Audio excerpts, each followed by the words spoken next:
ပွဲဥထွက်ရာသီမှာအာဆင်နယ်အသင်းအတွက်ဂိုး20အထက်သွင်းခဲ့တဲ့ကစားသမားသို့မဟုတ် Victor Gyökeres Forward Gunner Program ကနေပြီးတော့ပြန်လည်ကြိုဆိုလိုက်ပါတယ်ခင်ဗျာကျွန်တော်ကိုပညာပါဒီနေ့ကျွန်တော်တင်ဆက်ပေးမယ့်အကြောင်းအရာကတော့ညာကကစားခဲ့တဲ့ Fulham နဲ့တွဲမှာ Victor Gyökeres က2ဂိုးသွင်းခဲ့တဲ့အတွက်ကိုပွဲဥထွက်ရာသီမှာပဲပြိုင်ပွဲစုံမှာ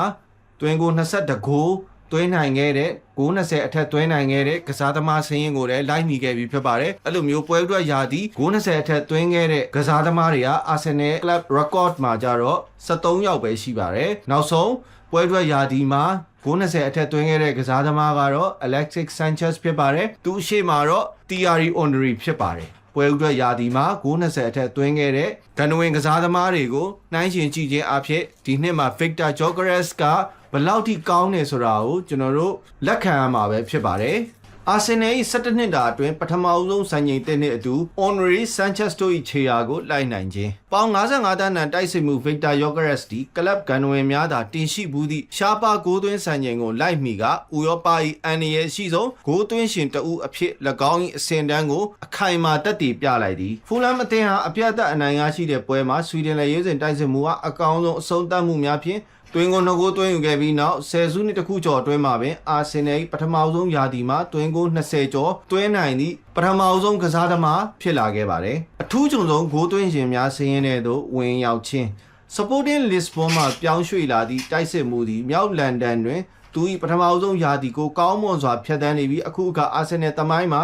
အလွန်ရှားပါတဲ့စံချိန်ရှင်များထဲတွင်ပါဝင်လာခဲ့ပြီပဲဖြစ်ပါတယ်ဖူလန်အသင်းဘက်သို့2ဂိုးသွင်းယူခဲ့ခြင်းကြောင့် Gyökeres သည်ယခုရာသီပြိုင်ပွဲစုံမှာတွင်းကို22ဂိုးအထိရှိလာခဲ့ပြီပဲဖြစ်ပါတယ်။ဤကဲ့သို့ကလပ်တီထောင်ငန်းသည့်136နှစ်တာကာလအတွင်းပထမဆုံးရာသီမှာဂိုး20နဲ့အထက်သွင်းယူနိုင်သူမှာ Gyökeres အပါအဝင်73ယောက်ပဲရှိသေးတာဖြစ်ပါတယ်။သူ့ရဲ့လက်ရှိခြေစွမ်းမှာအမခန်းဖြစ်နေပြီးဂျာယက်ကကစားခဲ့တဲ့ချန်ပီယံလိပွဲစဉ်အက်တလက်တီကိုမက်ဒရစ်နဲ့ပွဲမှာလည်းအက်တလက်တီကိုမက်ဒရစ်ဘက်ကိုဂိုးသွင်းယူနိုင်ခဲ့ပါတယ်။စပိန်မြေမှာသွင်းယူခဲ့သည့်ထိုဂိုးမှာသူ၏ချန်ပီယံလိမှာ9ဂိုးမြောက်ဖြစ်ပြီးပရီးမီးယားလိမှာလည်း15ဂိုးသွင်းထားပြီးတော့ချက်ဆီကိုရင်ဆိုင်ခဲ့တဲ့ကာရာဘောင်းကပ်မှာလည်းတကိုးသွင်းထားတဲ့အတွက်စုစုပေါင်းဒီနှစ်မှာ Victor Gyökeres သွင်းထားတဲ့ဂိုးက22ဂိုးရှိပြီပဲဖြစ်ပါတယ်။အခုခါ Emirates ကွဲမှာသူ့ရဲ့အမှတ်သားဖြစ်တဲ့မင်နဖုံးဆိုအောင်ပွဲခံဟန်ကိုမကြာခဏ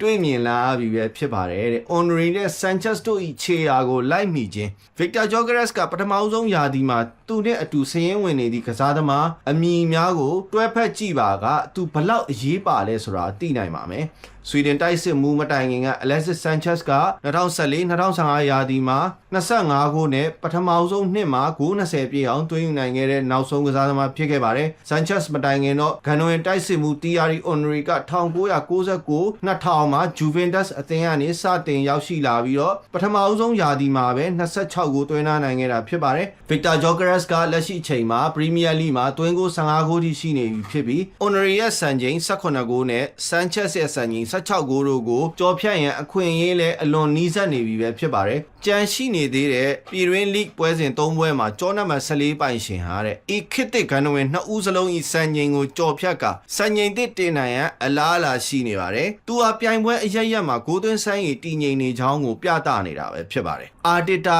ဤချီကျူစကားမန်နေဂျာမီကယ်အာတီတာကသူ့ရဲ့ကြောနံပါတ်14Victor Gyökeres ကိုတဲ့အင်္ဂလန်ဘောလုံးလောကနှင့်အမြန်ဆုံးအသားကျသွားသည့်အပေါ်ချီးကျူးသွားခဲ့ပါတယ်တဲ့သူ့ရဲ့စွမ်းဆောင်ရည်ကတကယ်ကိုကောင်းမွန်ပါတယ်ဂိုးသွင်းယူမှုတွေနဲ့မကပဲတိုက်စစ်ပိုင်းလှုပ်ရှားမှုတိုင်းမှာသူပါဝင်နေတာကတော့အသင်းအတွက်ယုံကြည်မှုနဲ့ခွန်အားတွေကိုအများကြီးပေးစွမ်းပါတယ်လို့မီကယ်အာတီတာကပြောကြားခဲ့တာဖြစ်ပါတယ်ချန်ပီယံဆုအတွက်အရှိန်ဟုန်မြင့်တင်ခြင်းဖူလမ်ကိုအနိုင်ရခြင်းဟာတဲ့တဦးချင်းစံချိန်များအတွက်သာမက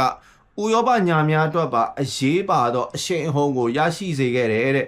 Emirates ကွင်းရဲ့ပရိသတ်အင်အားမှာအသင်းအတွက်လက်နက်တစ်ခုဖြစ်လာတယ်လို့ Mikel Arteta ကပြောကြားခဲ့ပါတယ်။တိုက်စစ်မှု Victor Gyökeres ချန်ပီယံလူပွဲနဲ့ဖိအားများလာချိန်တွင်အသင်းနဲ့အံဝင်ခွင်ကြက